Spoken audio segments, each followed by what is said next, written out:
Halo, selamat datang di channel penerbit Satu Indonesia. Di sini, kami meyakini bahwa buku bukan sekedar kumpulan teks, melainkan sarana membuka cakrawala pemikiran, memperluas wawasan, serta membangkitkan inspirasi dan inovasi.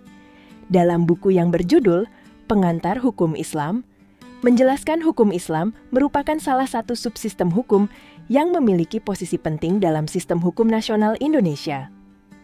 Sebagai negara yang menganut sistem hukum pluralistik, Indonesia mengakui keberadaan berbagai sumber hukum yang hidup dan berkembang dalam masyarakat, termasuk hukum Islam yang menjadi pedoman bagi mayoritas penduduk Muslim. Buku ini mengkaji secara komprehensif dinamika hukum Islam di Indonesia, mulai dari landasan filosofis, ontologis, dan epistemologis hingga perkembangan historis serta sumber-sumber hukum Islam.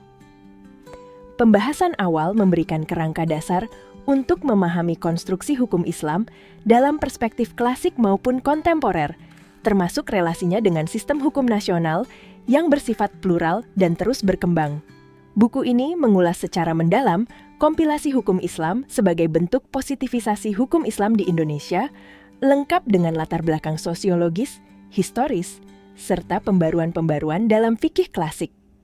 Dalam buku ini juga membahas hukum keluarga Islam, mencakup isu perkawinan, perceraian, harta bersama, hingga kewarisan, serta fenomena kontemporer seperti nikah sirri, dispensasi kawin, dan dinamika relasi gender dalam hukum Islam. Buku ini membahas perluasan kajian hukum Islam dalam bidang zakat, infak, dan sedekah, ekonomi syariah, hukum tata negara Islam, hingga hukum pidana Islam. Dalam buku ini juga membahas integrasi antara nilai-nilai syariah dengan regulasi negara modern, serta tantangan implementasinya dalam konteks sosial, politik, dan ekonomi di Indonesia. Terima kasih sudah menonton video ini. Semoga ulasan ini bermanfaat dan membantu Anda. Jangan lupa like, subscribe, dan share ke orang-orang sekitar Anda